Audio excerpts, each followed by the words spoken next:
refusing to help a friend who didn't invite me to their wedding? For about 11 years now, I've, 37M, been pretty close with, let's call him, John, 38M. We met at a job in my mid-20s and were pretty regular company up until the pandemic, where our hanging out, including a circle of mutual friends, has taken a decline but isn't extinct. John and his partner, let's call her Jane, 36F, have been together for about 8 years now, engaged for a little under 2 years, both with a child from previous relationships. So they have taken trips with their kids near yearly, and I've been happy to help visit John's, now their home and check on things, take care of their animals, etc. while they're gone. I've helped them out with other projects/tasks over the years, and most recently picked up Jane from the airport returning from a work trip and got her home this past winter during a snowstorm because my vehicle could handle it. Generally, I have been present and helpful on top of our base friendship. About 5 weeks ago, I find out from a mutual friend their wedding is coming up, and invites went out a while ago, everyone in our circle but me invited.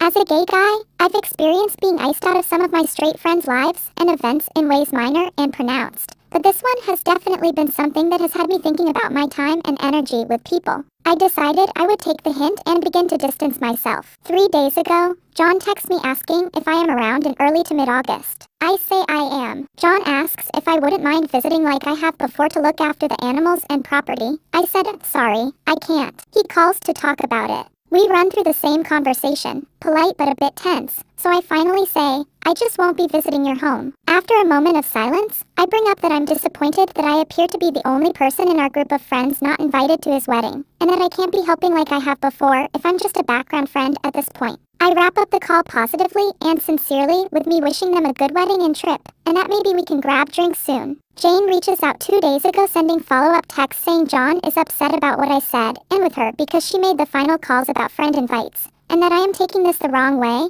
There is only so much capacity, and that the others in our friend group have partners that took up space. She adds that she hopes I'll change my mind and help out them out because it would put John's mind at ease. I'm not entitled to the company of others or invitations to anybody's events, but am I wrong for setting my own boundaries in response to theirs? I try not to frame my friendships as transactional, but they obviously want something out of me here despite their not inviting me and then avoiding even bringing it up with me until they needed help with covering their honeymoon. Update: yesterday afternoon, a few days after John made the initiating contact that led to this altercation, he reached out by text telling me the following. I want to take you up on that drink tomorrow if possible, and I want to apologize for my royal fuck-ups in person. I agreed to meet. After we kicked off with a round of shots, John's first line was that he failed me as a friend in this situation. With non-family invites, Jane apparently seemed very preoccupied with the philosophy of couples over singles at the wedding, and he had previously voiced that he felt it was exclusionary and silly. But I guess Jane prioritized couples on the first round of friend invites and told John that it will be easier to fit in others after receiving RSVPs. John backed out and says he felt that going along with her initial plan of inviting the rest of our circle, who are, God bless them, coupled up, and not me, and had faith the RSVP thing would materialize. She ended up using the bit of space to plug in some more family. John admitted he basically folded and felt ashamed enough that he could not find a way to tell me. He knew reaching out to me about that favor was a risk, but took it anyways because he wanted someone he could trust, and my response was a materialization of everything he feared would happen, and in his words, deservedly so.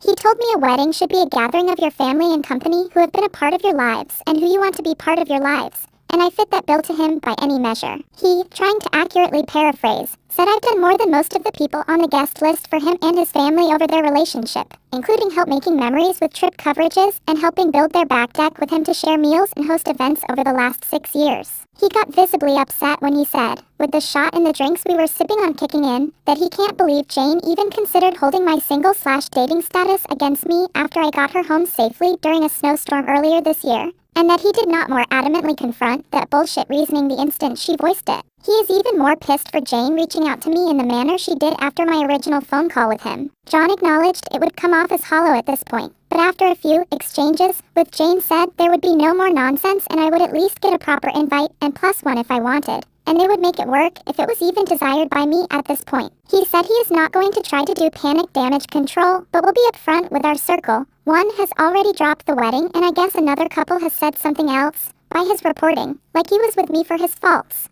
Because he and Jane deserve the blowback and he needs to earn trust back, if it's at all possible. He has also made it Jane's problem to find a friend who can come out 9 days in a row to care for the home and pets. With a smirk, he said she's having a hard time securing it, and may likely have to hire help. I told John the first really appreciated his owning up to this, and it was good to see the friend I had shine through here. I told him that I have always appreciated him and Jane's friendship, so it hurt when I was excluded and not even addressed. I felt that close enough anyways, and I obviously don't mean to complicate his wedding. I've always thought him and Jane were great for each other, earnestly. I have supported them as best as I can, and I've been confused about what I have done or haven't done to be iced out. I also admitted it's hard to trust Jane again if she has been weighing the validity of my presence based on my relationship status, and added, with some humor, it's not like I haven't been trying and you guys haven't met some of my previous long-term partners. He said he doesn't get it either, and she has at least one good friend who is single that she may have burned a bridge with as well over the wedding philosophy she had.